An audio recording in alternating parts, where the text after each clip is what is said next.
تو آج ہم بات کر رہے ہیں کچھ ایسے ذرائع کی جو ہمیں کافی الجھی ہوئی زندگیوں اور آپ کہہ سکتے ہیں بڑھتے ہوئے تنازعات کی طرف لے جاتے ہیں۔ تو سب سے پہلے گل کی بات کریں۔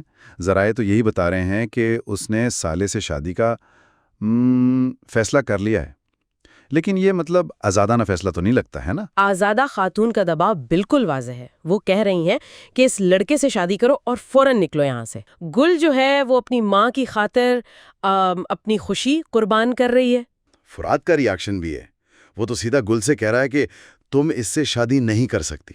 ہاں، میں یہ شادی ہونے ہی نہیں دوں گا۔ ہاں، اور گل کا جواب بھی، وہ کہتی ہے کہ تم بھی تو شادی کر رہے ہو اس سے۔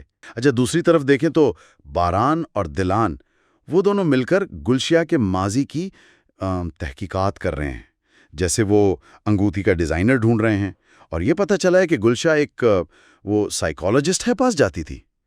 یہ خاصی اہم سراغ ہیں جو سبیہ کہانی بتا رہی ہیں، یہ اس کے جی بالکل، اس کے خلاف جا سکتے ہیں۔ اور اسی دوران دوسری طرف آزادہ خاتون تو سیدھا سبیحہ کے پاس پہنچ گئیں۔ اسے وارننگ دی ہے کہ بھئی کاراب خاندان کی عزت پر بات نہ آئے، اور یہ کہ باران اس کا جو بھی جال ہے وہ توڑ دے گا۔ یہ تو مطلب پاور پلے چل رہا ہے۔ وہ انصاف تو چاہتی ہیں اپنی بیٹی کے لیے، لیکن شاید غلط سمت میں جا رہی ہیں۔ صحیح۔ اور دلان نے بھی تو سامنا کیا نا سبیحہ کا۔ اس نے کہا کہ اصل قید میں تو آپ خود ہیں، غم کی وجہ سے سچ نہیں دیکھ پا رہی۔ اہم بات یہ ہوئی ہے کہ باران نے اس آدمی کو پکڑ لیا ہے جس نے دلان پر گولی چلائی تھی۔ تو اب سوال یہ ہے کہ آگے کیا ہوگا؟